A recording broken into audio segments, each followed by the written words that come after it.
Morning students. आज जो है हम चैप्टर 6 करेंगे अपना 12th क्लास का लोकतांत्रिक व्यवस्था का संकट, the crisis of democratic order. ठीक है, इसके अंतर्गत हम क्या जानेंगे? इसके अंतर्गत हम जानेंगे कि जब इंदिरा गांधी जो है एक मजबूत और प्रभावशाली नेता के रूप में स्थापित हो चुकी थी 1970 के दशक के अंत तक, तो उन्होंने किस तरीके से जो है सारे के सारा जो है नौकरशाही, न्यायपालिका, संसद, इन सबको किस तरह से जो है इन सब के ऊपर कंट्रोल करने की कोशिश की, इन सब चीज़ों को कैसे नियंत्रित करने की कोशिश की। ठीक है, बेसिकली जो है हम इस लेसन में पढ़ेंगे कि भारतीय लोकतांत्रिक प्रक्रिया में उभरी एक संवैधानिक संकट, जिसकी पृष्ठभूमि के रूप में वचनबद्ध नौकरशाही, न्यायपालिका, संसद एवं न्यायपालिका के बीच टकराव, आपातकाल, ये सब चीजें कैसे कैसे धीरे धीरे जो है आई, ये क्या उचित थी या अनुचित थी, उन सब चीजों के बारे में हम इस लेसन के थ्रू जानेंगे। देखिए, नौकरशाही के बारे में बच्चों आप सबने सुना होगा। नौकरशाही क्या होती है? नौकरशाही बेसिकली क्या होता है कि नौकरशाही जो है ये इसको अंग्रेजी में ब्यूरोक्रेसी कहते हैं। ठीक है, ब्यूरोक्रेसी दो शब्दों से, जो फ्रांसीसी भाषा के दो शब्दों से मिलकर बना है, ब्यूरो प्लस क्रेसी। ठीक है, तो ब्यूरो मीन्स क्या होता है? डेस्क या लिखने की मेज, और क्रेसी मीन्स क्या होता है? शासन। तो इस तरीके से इन दोनों को, ब्यूरोक्रेसी का जो है मिलाकर के क्या बना, इनका दोनों को मिलाकर के मीनिंग बना डेस्क सरकार। यानी कि एक इस प्रकार की जो है, एक इस प्रकार की गवर्नमेंट जो टेबल पर रह करके काम करती है। समझ गए? ये कौन होते हैं? बेसिकली ये वो लोग होते हैं जिन्हें हम जो है लोक प्रशासक के नाम से जानते हैं, जो हमारे देश के सर्वोच्च प्रशासनिक स्थायी कर्मचारी या स्थायी सेवक हम उनको कह सकते हैं। ठीक है, ये बेसिकली आप बच्चों सबने सुने होंगे, ये वो एडमिनिस्ट्रेटिव ऑफिसर्स होते हैं जिनको हम आईएएस, आईएफएस इस तरीके से जानते हैं। ये प्रशासनिक सेवाओं में आते हैं एक पूरी प्रक्रिया के अंतर्गत। ठीक है, इनकी भर्ती, इनका ट्रेनिंग, इनकी हर चीज जो है एक प्रॉपर तरीके से की जाती है, और उसके बाद जो है ये शासन में प्रवेश करते हैं, शासन के जो प्रशासनिक जो क्षेत्र है उसमें प्रवेश करते हैं। देखो बेटा, दो प्रकार की जो है कार्यपालिका की बात हमने 11th क्लास में की थी। ठीक है, जिसमें एक स्थायी कार्यपालिका और दूसरी अस्थायी कार्यपालिका। तो जो स्थायी कार्यपालिका होती है वो कौन सी वाली होती है? वो स्थायी कार्यपालिका यही सर्वोच्च प्रशासनिक अधिकारी होते हैं। ठीक है, जो एक बार जो है अपनी नौकरी पर अपॉइंट होने के बाद जब तक ये रिटायर नहीं हो जाते तब तक ये उस पद पर अपना काम करते रहते हैं। ठीक है, और दूसरे होते हैं अस्थायी कार्यपालिका, जिसमें के अंतर्गत कौन आता है? नेता। जितने भी जो हमारे नेता होते हैं, नेतागण सभी जो है अस्थायी कार्यपालिका के अंतर्गत आते हैं। तो इस तरीके से ये स्थायी कार्यपालिका और अस्थायी कार्यपालिका दोनों ही मिल करके क्या कार्य करते हैं? वो कार्य करते हैं, शासन का कार्यभार संभालते हैं। ठीक है, तो अब आप ये देख लीजिए कि जो व्यक्ति स्थायी कार्यपालिका के अंतर्गत जो प्रशासनिक अधिकारी हैं, वो अपनी आयु के बहुत ही कम समय में जो है इस पद पर आ जाते हैं, और अपने रिटायरमेंट तक, यानी कि आप ये समझ लीजिए कि 60 ईयर्स जब तक इनकी एज नहीं हो जाती तब तक जो है इस पद पर कार्यरत रहते हैं। तो ऐसी स्थिति में देखो, ये जो आए हैं, ये जो अधिकारी होते हैं, इनके पास वर्किंग एक्सपीरियंस बहुत ज़्यादा होता है। जबकि ये नेता क्या होते हैं? नेता जो है 5 साल के लिए चुनाव जीत करके आते हैं, और अगली बार आएंगे या नहीं आएंगे इस बात का भी कोई श्योरिटी नहीं होती है। तो कहीं ना कहीं जो वर्किंग एक्सपीरियंस होता है, जो चीज़ों को समझने की क्षमता होती है, जो प्रशासनिक कार्यों को जानने के संबंध में जो नॉलेज होती है, वो ज़्यादा किनके पास होती है? इन स्थायी कर्मचारियों के पास होती है। ठीक है, तो इन स्थायी कर्मचारियों के सहयोग से ही जो ये नेता होते हैं वो अपना कार्य करते हैं। देखो, चाहे बेशक इनके पास बहुत वर्क एक्सपीरियंस है, सारी चीज़ें ठीक है, लेकिन फिर भी चलती किनकी है बेटा? जो अंतिम जो इनका निर्णय होता है वो नेताओं का ही होता है। क्यों? क्योंकि हमारे यहाँ पर कौन सी व्यवस्था है? लोकतांत्रिक शासन व्यवस्था है। तो जनता जो है वो अपने नेताओं को प्रतिनिधि के रूप में चुनकर भेजती है, अपने प्रतिनिधि के रूप में चुनकर भेजती है। तो इसलिए सबसे सर्वोपरि कौन है? ये नेता लोग हैं। ठीक है, तो नेता चाहे कोई भी हो सकता है।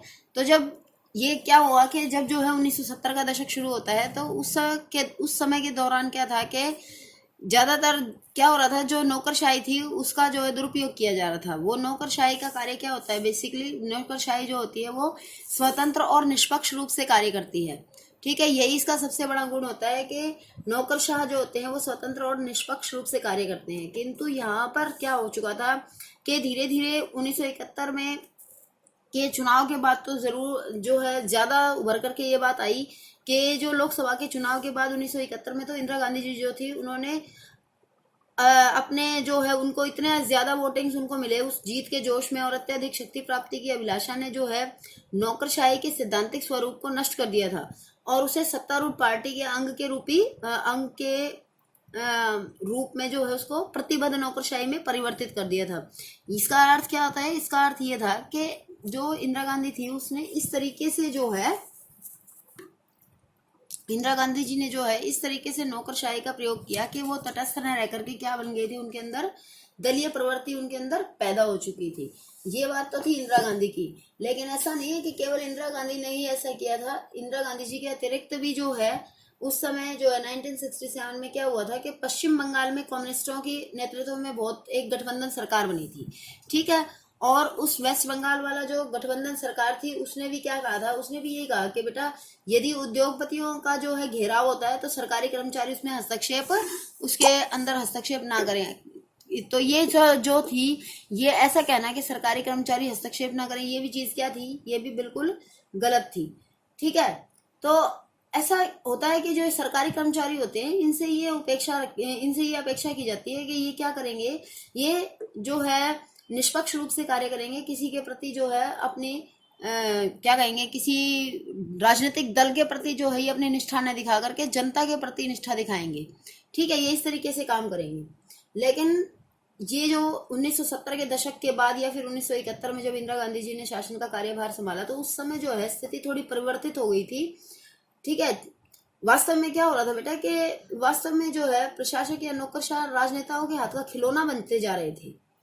धीरे धीरे जो जिस तरीके से उन्हें अपना काम करना चाहिए था वो उस तरीके से काम नहीं कर रहे थे, बल्कि एक अलग ही जो है उन्होंने रवैया अपनाया। जो हमारे प्रशासनिक कर्मचारी थे उन्होंने वो कैसे काम करने पर लगे थे, वो जैसे नेता उनसे कहते थे वो उसी तरीके से सोचने लगे थे, उसी तरीके से अपने कार्यों को जो है प्रतिरूप देने लगे थे, जो कि बिल्कुल गलत है।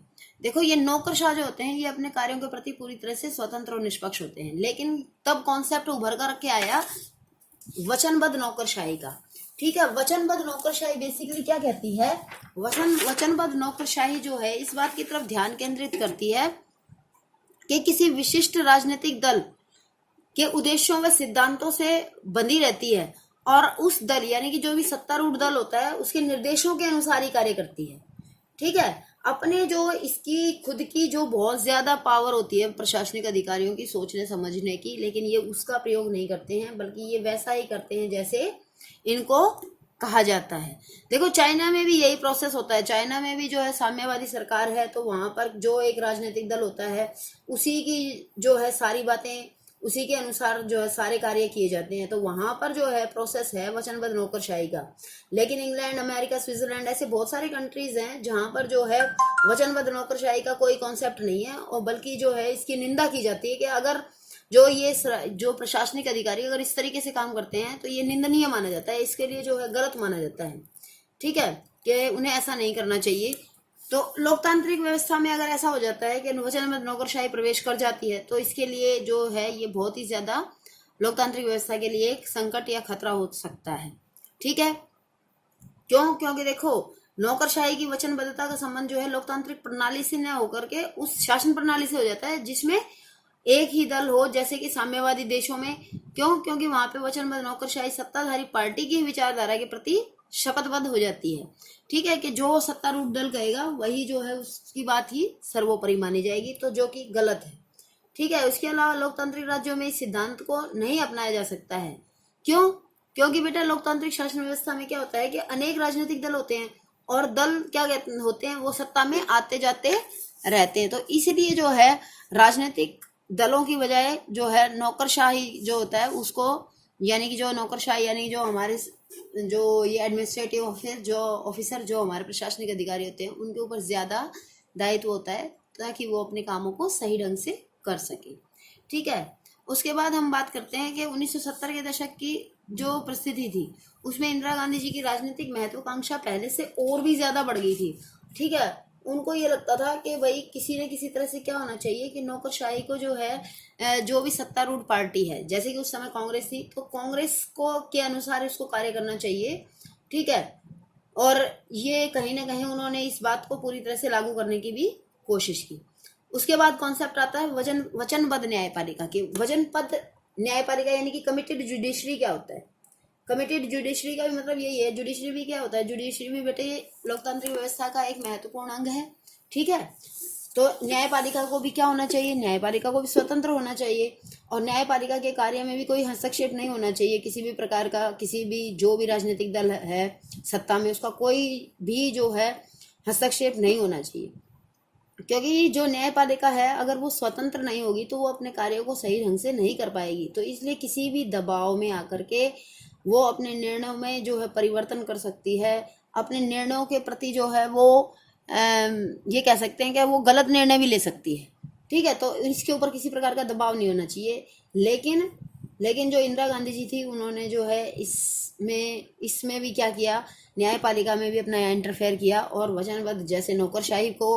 वचनबद्ध नौकरशाही कर दिया था। यानी कि नौकरशाही को ऐसा बना दिया था जो उसी राजनीतिक पार्टी के अनुसार कार्य करेगी, उसके निर्देशों के अनुसार कार्य करेगी। वैसा ही जो है यहाँ पर भी माहौल उसी तरीके का क्रिएट करने की कोशिश की गई। इंदिरा गांधी जी ने बेसिकली क्या किया बेटा? इंदिरा गांधी जी ने जो है 1973 में सर्वोच्च न्यायालय के मुख्य न्यायाधीश का पद था जैसे, ठीक है। तो उस पद पर जो है 3 जो सीनियर वो थे, जजेस थे, उनके नाम थे जैसे वो उनका प्रमोशन होना था। क्या होता है कि सर्वोच्च न्यायालय के अंदर जो जजेस का प्रमोशन होता है वो उनकी सीनियरिटी के अकॉर्डिंग होता है, ठीक है। यही काफी सालों से चलता आ रहा था। तो परंतु इंदिरा गांधी जी ने क्या किया कि इस सालों से चली आ रही परंपरा का जो है उन्होंने विरोध किया, और 3 सीनियर ऑफिसर्स थे, JM शैलेट, KS हेगड़े और NN ग्रोवर, उनको छोड़ दिया, और AN रॉय जो होते थे उनको क्या कर दिया, उनकी नियुक्ति कर दी, ठीक है। जब ऐसा कर दिया गया तो भाई फिर इससे क्या हुआ? इससे जो हमारे जो 3 सीनियर ऑफिसर्स 3 सीनियर जजेस थे वो नाराज हो गए, और उन्होंने सीधा ही इस्तीफा दे दिया, ठीक है। तो ये जो इस्तीफा दिया गया, तो इससे ये प्रश्न उठने लगे कि क्या न्यायपालिका सरकार के प्रति वचनबद्ध होनी चाहिए या स्वतंत्र होनी चाहिए? है, न्यायपालिका को कैसे काम करना चाहिए? सरकार जैसे कहे वैसे काम करे वो, या जैसे जो है उसको वास्तव में करना चाहिए उसी तरीके से करना चाहिए? इसके अतिरिक्त फिर 1977 में एक बार फिर से ऐसा ही हुआ कि एक सीनियर ऑफिसर थे HR खन्ना, उनको तो छोड़ दिया गया, और उनके जूनियर थे मिर्जा हामिदुल्ला बेग, उनको जो है चीफ जस्टिस ऑफ इंडिया बना दिया गया। इससे भी जो खन्ना साहब थे उनको बहुत गुस्सा आया, और जो HR खन्ना जी थे उन्होंने भी क्या किया, विरोध प्रकट करते हुए अपना त्याग पत्र दे दिया। तो इस तरह भारत के मुख्य न्यायाधीश की नियुक्ति में जो सालों से प्रथा चली आ रही थी, जो सीनियरिटी के हिसाब से जो प्रमोशंस होती थी, उसको राजनीतिक पार्टी ने क्या कर दिया, उसको जो है तोड़ दिया, ठीक है। इंदिरा गांधी जी ने उसको तोड़ दिया। इसकी बहुत ज़्यादा कड़ी आलोचना हुई। सबने ये कहा कि भाई ये जो इंदिरा गांधी जी है ये क्या कर रही है, नियमों को तोड़ रही है, लोकतांत्रिक व्यवस्था को जो है खराब करने की कोशिश कर रही है, ठीक है। तब जो है इस पर इंदिरा गांधी जी ने अपना जवाब देते हुए कहा कि देखिए ये जो है भारत में ऐसा है कि बेशक जो है ये सही है कि हमेशा से जो है सीनियरिटी के आधार पर होते आ रहे हैं निर्णय, लेकिन अब की बार क्या था कि अब की बार जो है 1958 और 1972 में जो विधि आयोग बनाया गया था ना, उसने ही ये सुझाव दिया था कि अगर उचित समझा जाए, तो अगर ऐसा लगता है कि सीनियर ऑफिसर्स की बजाय जूनियर ऑफिसर्स में ज़्यादा गुण हैं और वो ज़्यादा सिचुएशन को अच्छे से कंट्रोल कर सकते हैं, तो फिर ऐसे में क्या कर सकता है कि ऐसे में जो राजनीतिक पार्टी है वो ये निर्णय ले सकता है कि बजाय जो है सीनियरिटी के प्रमोशन करने के क्या किया जाए, जो है जूनियर व्यक्ति जो ज़्यादा कैपेबल है उसको भी जो है इस पद पर आसीन किया जा सकता है, ठीक है। ये इस तरीके का जो है इंदिरा गांधी जी ने अपना जो है पक्ष को क्लियर करते हुए कि भाई उन्होंने ऐसा क्यों किया है ऐसा बताया। लेकिन फिर भी देखो क्या हुआ कि ये जो है कहीं ना कहीं बिल्कुल गलत सिस्टम हुआ। 1975 में जो आपातकाल लगाया गया था, वचनबद्ध न्यायपालिका का सिद्धांत उस समय जो है कार्यपालिका का मुख्य सिद्धांत ही बन गया था, ठीक है। कि ये देखा गया कि जैसा जो है इंदिरा गांधी जी जैसे चाहती थी उसी के अकॉर्डिंग जो है ये निर्णय लिया गया 1975 में, जो कि बिल्कुल गलत था। इसके बाद अब बेटे अगर हम बात करते हैं कि वचनबद्ध न्यायपालिका के लिए सरकार द्वारा प्रयोग किए गए उपाय, तो वचनबद्ध न्यायपालिका जो होती है उन्होंने सरकार द्वारा क्या क्या प्रयोग के उपाय किए। सबसे पहले नियुक्ति का सिस्टम क्या था उसको चेंज किया गया कि न्यायाधीशों की नियुक्ति क्या होने लगी थी। अब क्या हो गई थी कि देखो पहले तो क्या होता था, पहले तो उनकी योग्यता के आधार पर होता था, परंतु अब ये क्या बन गया था, एक राजनीतिक निर्णय बन गया था, ठीक है। जो हमारी प्रधानमंत्री जी होती थी वो इसके बारे में जो है अंतिम निर्णय लेती थी, और वो इसको जो है काफ़ी महत्व मतलब उनकी राय को बहुत ज़्यादा महत्व दिया जाने लगा था। ठीक है, इसके बाद दूसरा जो है न्यायाधीशों की नियुक्ति में जो सीनियरिटी थी उसकी भी अनदेखी होने लगी, कि जैसे इंदिरा गांधी जी ने वचनबद्ध न्यायपालिका के लिए न्यायाधीशों की नियुक्ति की वरिष्ठता की अनदेखी की। उन्होंने जो है सीनियरिटी जो सिस्टम था उसको ख़त्म कर दिया, जैसे मैंने अभी आपको बताया था। और उसके बजाय उन्होंने क्या किया, उन्होंने जो है जूनियर जो जजेस थे उनको जो है चीफ जस्टिस ऑफ इंडिया का खिताब दिया। इसके बाद जो है तीसरा देखो कि न्यायपालिका के निर्णयों का कार्यपालिका द्वारा विरोध। जो न्यायपालिका होती है बेटा, वो तो अपने कार्य क्षेत्र में स्वतंत्र होती है और कार्यपालिका अपने कार्य क्षेत्र में स्वतंत्र होती है। जैसे मैंने आपको पहले ही बताया था कि कार्यपालिका का कार्य तो कानूनों को लागू करना होता है। ठीक है, और इसके लिए जो है कार्यपालिका क्या कर सकती है, कार्यपालिका जो है कई बार जो है फोर्सफुली भी ऐसा करवा सकती है अगर किसी कानून को देश के लिए ज़रूरी समझा जाए तो। और अगर मान लीजिए कोई संवैधानिक संशोधन इस प्रकार का हो जाए जो सही नहीं हो, तो न्यायपालिका उसको क्या करवा सकती है, रद्द भी करवा सकती है। ठीक है, तो इस तरीके से होता है कि कार्यपालिका और न्यायपालिका का अपना अपना कार्य क्षेत्र होता है। लेकिन अभी क्या होने लगा था सिस्टम, अभी ये होने लगा था सिस्टम कि जो है जब भी न्यायपालिका कुछ फैसला सुनाती तो कार्यपालिका उसमें बीच में ज़रूर इंटरफेयर करती थी। ठीक है, जैसे जो है गोलकनाथ के बारे में आपने सुना होगा, गोलकनाथ का मुकदमे के विषय में आपको बताएं हम।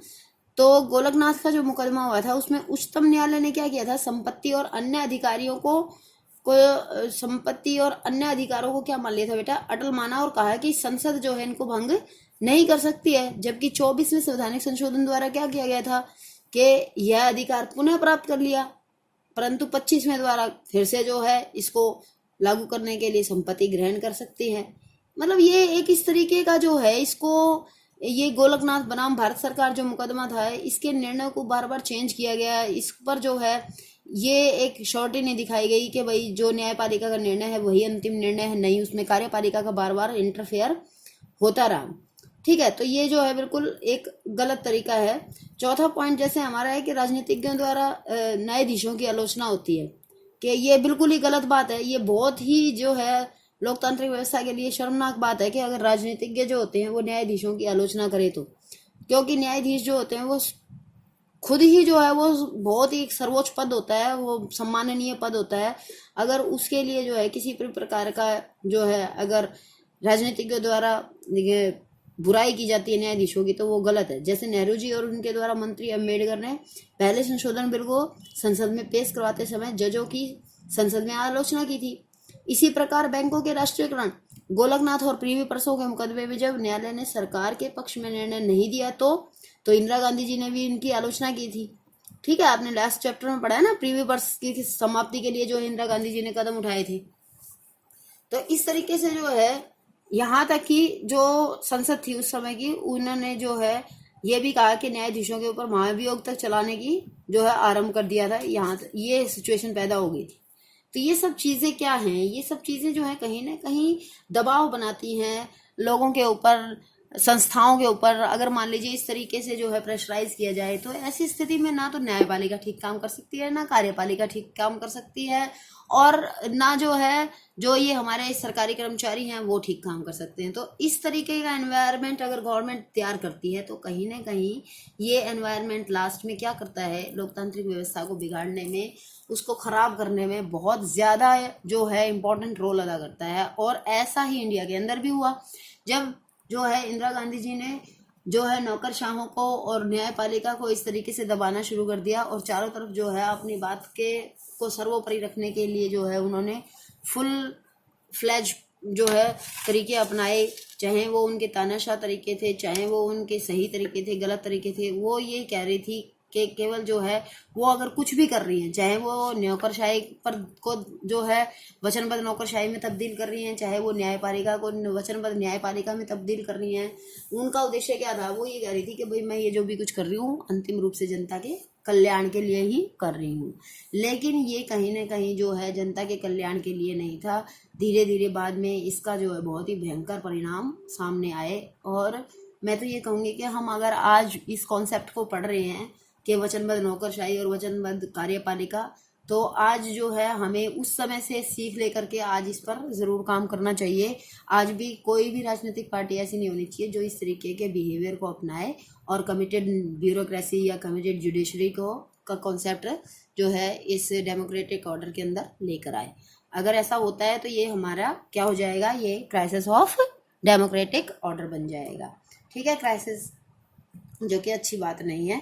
ठीक है, अब हम नेक्स्ट टॉपिक जो है अपने नेक्स्ट वीडियो में करेंगे। थैंक यू बेटा।